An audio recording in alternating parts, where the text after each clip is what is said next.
Nambuya pamaira pabhedha maiti marira mchiti.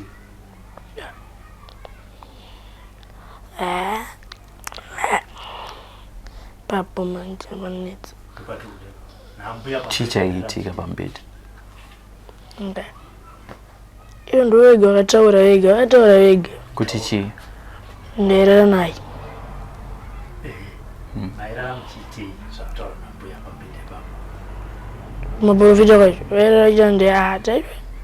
Zvanokurizo. Maira mchiti nambuya pabhedha. Ita zvanokuru. Sei. Zvanokuru. Kupisa hembe. Moita sei. Ita. Maira every day. Yeah. Every day. Tunataka mangwana chiti nataka. Ndika nama neruga. Kainga kanika Swiss 16 so. Kana kama. Ani ambuya ndo anigwara 16 kakana. Sikana mama Makuseni. Chembere. Saka zvakaitika kwenguva yakareba sei? Hapana kumadhua, tumazotoka mupindo tumazuva. But iwewe uri kutaura kuti ambuya vakatora vega. Vasati vataura wanga usingazvizivi ero ndo zvaitika.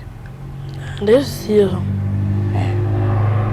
Ko wakambovabvunza here kuti ambuya imimi nei pandinorara nemi manheru mune America Sweet 16 Makuseni momuka Chembere zvinofamba sei? Ndisatanga mabvunza.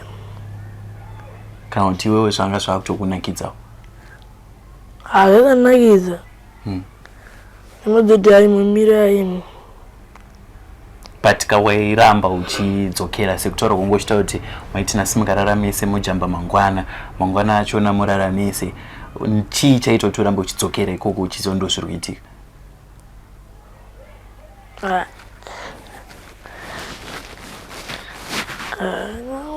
Kana kudzokera tomanderare. Tenda kutanga kurariswa mubhedheni ndomanderare.